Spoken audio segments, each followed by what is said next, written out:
You wake up covered in a full day's worth of sweat, dust, and city grime, and there is no shower waiting for you. No tap, no soap bar on the sink. If you lived in ancient Rome, getting clean was not a 5-minute routine before breakfast. It was an entire afternoon. It was a place you went, a ritual you performed, and honestly, a huge part of your social life. So how did an ordinary Roman actually get through a day at the baths? Let's start with something that might surprise you. Almost everyone went. Rich or poor, senator or shopkeeper, the baths were shockingly cheap to enter, sometimes less than the cost of a loaf of bread, and in some periods entry was free entirely, paid for by wealthy patrons who wanted their name attached to the building. This wasn't a luxury for the elite. It was closer to a public utility like a park or a library today. But if everyone showed up to the same handful of buildings, how did a city of over 1 million people actually fit? The truth is, they didn't all go at once. Bathing had a rhythm to it, tied to the Roman workday. Mornings belonged to business, the forum, clients visiting patrons, shops opening. The bath complex, called the Thermae in its grandest form, or a smaller balneum in a neighborhood, really came alive in the early afternoon, once the working day wound down. You'd finish your tasks, and then you'd walk, sometimes for 20 or 30 minutes, toward the nearest bathhouse. And that walk itself tells you something. This wasn't incidental. Going to the baths was something you planned your day around. Once you arrived, the first stop wasn't water at all. It was the apoditerium, the changing room. Picture rows of small cubbies or shelves cut into the walls, and you'd strip down completely since communal, often mixed nudity was simply normal here. And this is where an uncomfortable Roman reality kicks in. Theft was rampant.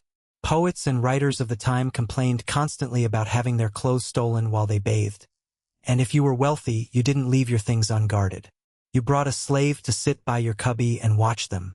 If you were poor, you just accepted the risk, or you paid a small fee to a bath attendant to keep an eye on your tunic. So already, within minutes of arriving, your experience of the baths depended entirely on your social class. From there, the real ritual began, and it wasn't just soap and rinse. Romans didn't have soap the way we think of it. Instead, before you touched water at all, you'd have oil rubbed onto your skin, often olive oil, sometimes scented with something more expensive if you could afford it. Then came exercise in an open courtyard called the palestra. Wrestling, a game with a ball, or just brisk walking to work up a proper sweat. This wasn't optional flourish. The sweat and oil together were about to become the actual cleaning method. Here's where it gets a little unfamiliar to modern ears. To remove that oil, dirt, and dead skin, an attendant or you yourself used a curved metal tool called a strigil, scraping it across your arms, legs, back, and chest in long strokes. Picture something like a small blunt blade dragged over the skin. That scraped-off mixture of oil and grime was even collected sometimes and sold, believe it or not, as a kind of medicinal paste. Nothing at the baths really went to waste. Now, sweating and scraping done, it was time for the actual bathing rooms, and this is where the architecture becomes genuinely impressive. A proper Roman bath complex moved you through a sequence of temperatures. First the tepidarium, a warm room to ease your body in. Then the caldarium, a genuinely hot room, heated from below by a system called the hypocaust, where furnaces pushed hot air through gaps under a raised floor and inside hollow wall tiles. You'd sit near a hot plunge pool here, sweating even more, sometimes anointing yourself with more oil. And then, in a move that still catches people off guard, you'd head to the frigidarium, a cold plunge pool, a genuine shock of cold water meant to close your pores and snap your whole system awake. Think about the engineering behind that for a second. Someone had to design a building that kept one room near boiling steam and another room genuinely cold, all under the same roof, using nothing but wood fires, air channels, and thick concrete walls. No electricity, no modern insulation science, just Roman engineers solving a heating problem with brute architectural cleverness. And it worked well enough that some of these hypocaust systems, buried under the ruins of cities like Bath in Britain or Pompeii in Italy, are still standing intact today, nearly 2,000 years later. But the baths weren't only about getting clean. This is the part that really separates Roman bathing from a modern shower. The Thermae were basically the internet, the gym, and the local pub all rolled into one building. Libraries were sometimes attached. Gardens surrounded the courtyards. Food and drink vendors sold snacks right there in the complex. Business deals were discussed in the warm room. Gossip spread through the changing room faster than any messenger could carry it across the city. If you wanted to know what was happening in Rome that week, you didn't check a scroll pinned to a wall, you went to the baths and listened.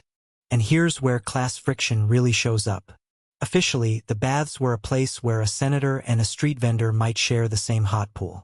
In practice, wealth still found ways to separate itself. The richest Romans sometimes had private baths built into their own homes, avoiding the crowds entirely. Some bathhouses had separate hours or separate wings for women, since mixed bathing, while common in earlier periods, became more restricted and debated as time went on, varying quite a bit by city, by era, and honestly by who was emperor at the time.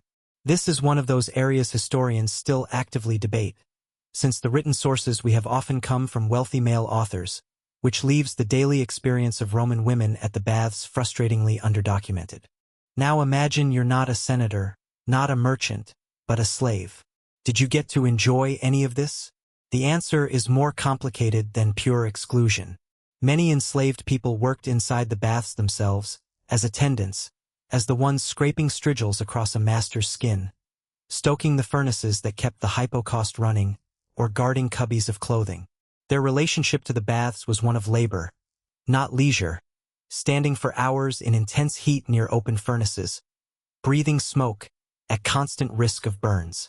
The relaxation you picture when you imagine a Roman bath was, for a significant number of the people actually inside that building, a full workday.